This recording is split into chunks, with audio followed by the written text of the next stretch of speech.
when we spoke again in Toronto, you said the Hoover building will never be renamed. No, it won't. Do you have any, even with a new president, do you have any sense that maybe? What's the name of our new president, Brent? What's his name? Biden, I assume. Joseph Biden. He's from the generation before mine. Yeah. You know, he's a middle of the road guy. I doubt, unless there's a major uproar, that the Hoover building's name will ever be changed. J. Edgar Hoover is famous for saying that he feared the rise of a black messiah. The FBI says it's clear Martin Luther King Jr. is the most dangerous Negro in America, and we have to use every resource at our disposal to destroy him. Usually I interviewed 25, 30 people for a documentary and end up using maybe 10 to 15. This one, we only interviewed like 8 people. The amount of archival footage we had was tremendous. It was hours and hours. I would say we had like at least 300, 400 hours of archival material. Laura would spend 8 to 10 hours a day in the room herself. And then, you know, she must have spent 60 hours a week when she was in quarantine upstate, basically from March all the way through mid-August. We went into production initially when we shot Dave Garrow in 2017. Then we put together a sizzle reel to raise the money. The major part of production started in September of 2019, and we finished all the production by March, the first week of March 2020.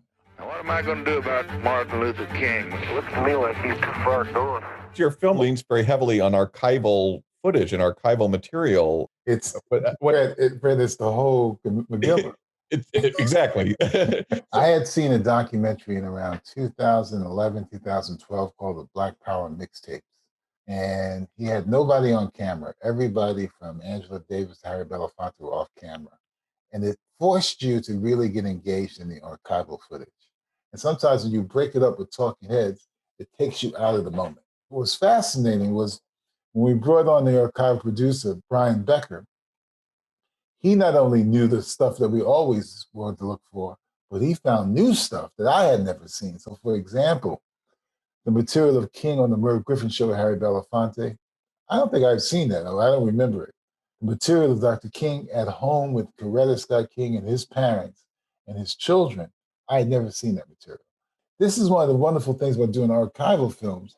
If you get on board a great archival producer, they can work magic in finding stuff that you thought you knew existed. They find new things. It's phenomenal. Violence is self-defeating. He who lives by the sword will perish by the sword. Why did you want to make this film? I mean, what was it that sort of you felt you wanted to communicate to audiences? I feel like as a filmmaker, part of the job and part of my responsibility now is to dig into these stories a little more, dig into the people a little more, and see the layering and the complexity of not only who they were, how we see them from this iconic status, but who were they as human beings?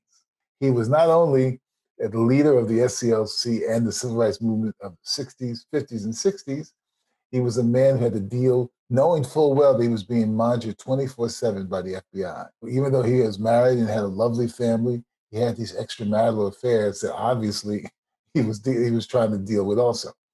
He was a man who was dealing with the fact that he was in America in the 60s where he wasn't even as popular as J. Edgar Hoover. So to me, I'm at a stage in my career and life where I feel like if I can dig into somebody who's been raised to the level of being an icon, but bring him down to earth, I'm feeling like I'm a documentarian now that's with some serious chops. The FBI was most alarmed about King because of his success. J. Edgar Hoover was the head of the FBI for 48 years. The FBI's focus was collecting salacious sexual material of King with various girlfriends. I think the thing that made maybe most surprising to me was how popular Hoover was. I mean, I just right? that he was you have it in your film about the poll where he's actually more popular, more respected than Dr. King. Back in 1963, 64, I had no issues with J. Edgar Hoover. I didn't know about all of this stuff. You know, King was obviously someone that we all knew about. The way we look at Hoover now is not how we looked at him back in the 60s. Not even I did. I watched every Sunday night, the FBI. I watched all those old movies. I bought into the idea that J. Edgar Hoover and the FBI, their job were to destroy the bad guys, to rid the world, America, of communism. I bought into all of that in the 60s, until I had the light bulb come on in my head. The FBI mailed a tape of Dr. King with other women to him and to Coretta with an advice that he should go kill himself.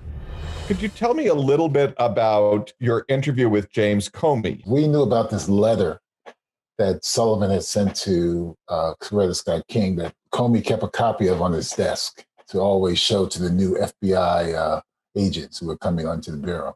And I think he just felt it was important from his perspective to understand that the FBI of J. Edgar Hoover's time was a different FBI. As he says in the film, it was the darkest period in the FBI's history as far as he was concerned. And that he was, as the director of the FBI, wanted to sort of say that the FBI has changed. Now, I could quibble with that myself, but that was his perspective. Do you get the sense that the FBI has done enough to kind of grapple with its past? There's probably things that the FBI does today, quite honestly, Brent, that is probably as heinous as what they did in the 60s. We just don't know about it yet. They probably still are monitoring people that they shouldn't be monitoring. They're probably having informants involved in these organizations to keep them abreast of what's going on. They're doing some of the same things they did in the 60s. They're just probably a little more subtle at how they do it. They use surveillance in order to foment violence and break apart these organizations. They were running a surveillance state. This represents the darkest part of the Bureau's history.